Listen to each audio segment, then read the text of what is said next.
Hi, LifePoint Women. My name is Wendy, and I'm going to be talking to you about strength today. And I'm joining you from my gym in my home, my garage at home. We've all seen the movie, haven't we? Where there's the super cute girl and she falls in love with the strong, athletic guy, and she's just friends with the super smart, less strong guy. And then fast forward an hour and a half later, and strong guy has broken her heart, has turned out to not be who she thought he was, and she ends up falling in love with the smart guy. And when we watch those movies, granted, it all seems plausible and we're able to suspend our disbelief just long enough to make that seem like that could be reality. Are you with me? This subliminal message that we're left with is smart can't be strong, and strong can't always be smart. And this isn't anything we've never heard before. Like I said, it's on movies. We see it all the time. But when we think of the strongest person in the room, oftentimes we think of the biggest, most commanding, the loudest person, the one who demands our attention. And yet quite often that person is not the strongest person in the room. But how much of this is true? I mean, we're talking about TV shows and movies, and how much of this is reality? And can someone really only be smart or strong? And what is the goal? What do we want to be? What should we want to be? As we think about it, can we be both strong and smart? I know I want both. I want it all, right? But most importantly, what does God have to say? And as I was digging in Proverbs, I'm going to share with you from Proverbs 24, verses 5 and 6. It says, "A wise warrior is better than a strong one, and a man of knowledge than one of strength. For you should wage war with sound guidance. Victory comes with many counselors." So if we look at this verse in Proverbs, again, it's Proverbs 24, verses 5 and 6. It says, wisdom is better than strength, and a wise warrior is better than a strong one. And I don't know about you, but this kind of seems like some crazy new math that challenges the premise that strong can't be smart or smart can't be strong. And so as I was thinking about this and praying about this, and I was thinking, what if we just shift it all? Let's just shake it up. Let's just shift the equation based on what it says right here in Proverbs. And consider that possibly strong can be smart and smart can be strong. Or using the language from this verse in Proverbs where it says, real strength is wisdom.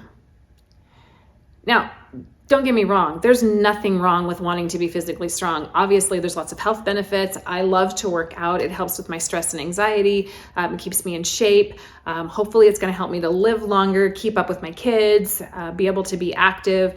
There's a lot of important good things about wanting to be strong. But it's also important to pursue wisdom. And by gaining wisdom, we gain strength. Just maybe not physical strength. And as counterintuitive as that may feel, the saying does go, work smarter, not harder, right? But not everyone can gain physical strength. Some of us have limitations and we're not able to gain physical strength. But anyone can grow in wisdom. Anyone can become smarter, can get more wisdom. In fact, all of you that are watching this, all of you have some wisdom right now that you could share, whether you see it, know it, or admit it. There's people in your life who also need your wisdom. And just as there are people that we need wisdom from. So the question is, how do we become stronger? And more importantly, how do we become wiser so that we are truly strong? Let's look at this verse in Proverbs again. Again, Proverbs 24, verses 5 and 6. A wise warrior is better than a strong one, and a man of knowledge than one of strength. For you should wage war with sound guidance. Victory comes with many counselors. I want to focus on the end of that verse now where it talks about sound guidance, many counselors. In a society that pressures us to do it all and then praises us when we not only do it all, but we do it all by ourselves, it's a lot like those memes that I showed earlier at the beginning. Could you relate to some of those?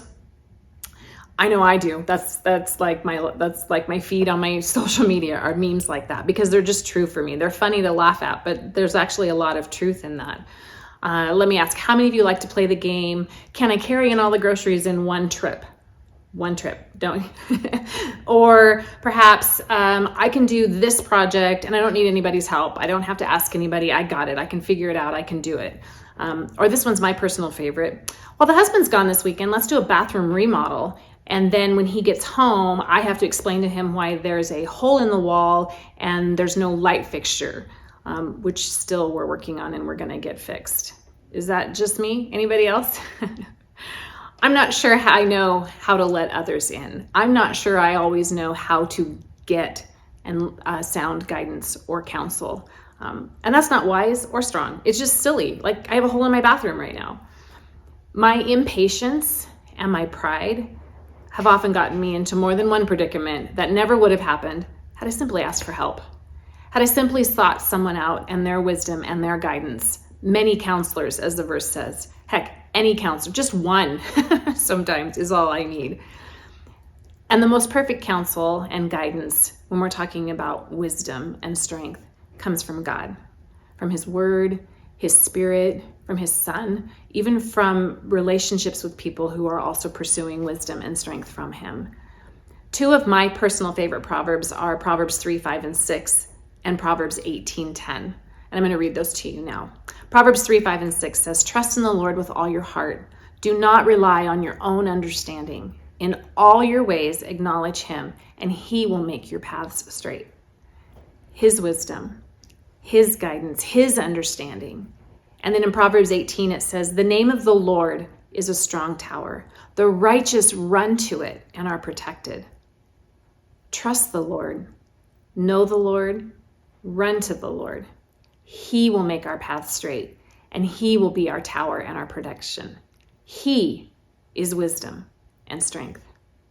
You know, we've been studying Proverbs, and Ecclesiastes also is one of the part of the wisdom books in the Old Testament. And in Ecclesiastes 9, it says, "The calm words of the wise are heeded more than the shouts of a ruler over fools. Wisdom is better than weapons of war." And that's Ecclesiastes 9, 17 and 18. Wisdom is better than weapons of war. That's strength. That's power. Wisdom is better. And then in Ecclesiastes 4, we often hear this at weddings, but it pertains to just life in general. It pertains to just being wise and gaining strength. Two are better than one because they have a good reward for their efforts. For if either falls, his companion can lift him up. But pity the one who falls without another to lift him up. Also, if two lie down together, they can keep warm. But how can one person alone keep warm? And if someone overpowers one person, two can resist him. A cord of three strands is not easily broken. I personally have 1,001 stories where I wasn't wise, where I thought, I'm just going to push myself harder. I can do this by myself. I didn't ask for help. I didn't ask for guidance. And then I found myself trying to prove to some invisible audience for some invisible approval and applause that I could do something, only to discover I couldn't do it, or I couldn't do it very well. And if I had just asked someone for help, if I had just asked someone for some wisdom, I would have had a completely different outcome. And this doesn't happen just with house projects, though I have several of those, and those are the most tangible examples that I have in my life right now. But it also happens with grocery bags, rearranging furniture, all of those kinds of things. But more importantly, we can find that this happens to us in relationships. It happens in our finances. It can happen in our workplaces. It can have really painful long-term consequences, much more concerning than a hole in my bathroom that's very dark without a light fixture. Had I simply sought wisdom, if we simply asked others and sought wisdom and counsel instead of just being strong, just think how much more we could not only accomplish, but how much more peace we would have, how much more trust and faith we would have. So what about you? You know, I find it ironic that for me, I love to share things that I know. I love pouring into young women and watching them grow, watching them lead, watching them take next steps and become more wise, watching them get stronger at something, not physically, but emotionally, mentally. There are times when all I want to do is to learn and grow and gain knowledge and wisdom from someone else. There's someone in my small group that does sourdough bread, and I can't tell you how often I want to text her, and she's been teaching me, and it's such a gift because she's giving me knowledge, and I crave that, and I'm becoming wiser at a specific task. I'm sharing wisdom, I'm gaining wisdom. She's sharing wisdom and she's gaining wisdom. It's a give and take on both sides. But how do you find yourself? Do you want to be truly strong and have wisdom? And how often do we live in this cycle of, I'll just do it by myself. I'm going to work harder, not necessarily smarter. And it's important to remind, at least myself, that wisdom doesn't mean perfection. It doesn't mean that we gain wisdom and we're going to always get it 100% right 100% of the time. Whether it's learning from our mistakes or it's inviting someone else in and asking for their knowledge, we can all continue to grow in wisdom. Physical strength, a lot of times we reach a plateau and we kind of have to shake things up, and sometimes we just can't. We just can't get any stronger. We can't build our muscles any stronger. But wisdom, we can continue to grow and grow and grow until we are in eternity. And growing in wisdom is where we find we have true strength. So who do you think of when I ask you to think of someone who is physically strong? Now, when I look at the Bible, I think of Goliath. He seems an obvious choice. Samson, he's the other one. I think if you're familiar with the story of David and Goliath, things didn't work out too well for him. But if you look at that, the wisdom that David had, being the less strong physically one, he used his wisdom and his knowledge, and he worked smarter, not harder, and defeated Goliath.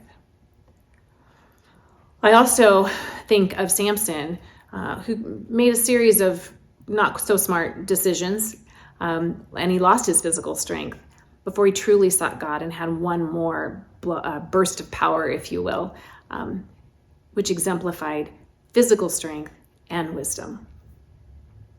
Now, when I ask you to think of someone that you know who is wise, who do you think of? I immediately think of my grandmother, my dad's mom. She was truly a wise, wise woman. The life that she endured, she married as a young teen, moved across the United States, survived 2 husbands. She was a gardener. She cooked, she cleaned, she taught me so many things. She spent so much time with God, led Bible studies, taught Sunday school, did small groups, went to church every week. She had her church friends. She had accountability. She was someone I always knew I could call for advice.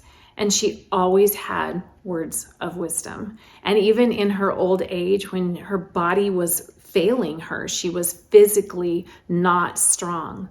The wisdom that she had made her one of the strongest women that I ever had the privilege of knowing. And when I was in college and she would write letters to me, there were always nuggets of wisdom and truth in those letters. Who do you think of when you think of someone who is truly wise and truly strong? I want to leave you with a couple of questions. But first, I want to talk about our ultimate source of wisdom, and that's God. I talked about it earlier, His Word, His Spirit, people that are in our lives that are also pursuing Him. He is true wisdom. He is our strength. And if we think about, fast forward to the New Testament and we look at John 15, one of my favorite scriptures, where it talks about He is the vine and we are the branches. We grow in wisdom when we dig deep, when our roots are dig down deep and are connected to Him, the vine. And He allows us to bear fruit. And this isn't in a puffed up knowledge, like I have all of this brain smarts. That's not what we're talking about here. It's in a fruit-bearing, love-giving, come alongside each other in wisdom and carry each other and walk with each other and learn together. That's true strength. That's wisdom. So the questions I want to leave you with today are, where do you want strength and perhaps need wisdom? And where are you doing it alone? And why? I know for me, I do things alone based on a lot of personal work that I continue to do, but it's this sense of achievement that I feel like I just have to do it alone, that I'm weak if I ask someone to help me. And the irony of that is anytime I get to come along somebody else, I don't think they're weak. I love helping other people. And so it's something I have to continually battle and I have to continually work through. I found this quote from a pastor and actual business executive, missionary, and all sorts of things, evangelist from Africa. And it says, the reason why wisdom is better than strength is that wisdom will always tell you what to do before you do it. Running fast in a race does not make you the winner, but running in the right direction and finishing the race makes you a winner. It's that whole concept of work smarter, not harder. And when we seek God, when we allow others to come alongside, and we work together to pursue wisdom, that's when we're gaining true strength. So thanks for letting me share that with you today. Can I pray for you? God, I just thank you for these women and their hearts. God, not only to pursue you, but to pursue relationship with each other. Lord, I pray that as we continue to dive into your word, continue to seek wisdom, God, that we would know we are truly strong. God, meet each woman right where they are today. May they know they are seen, known, and loved. And God, we just thank you for your son, Jesus. And it's in your precious name that we pray. Amen. Thank you, ladies.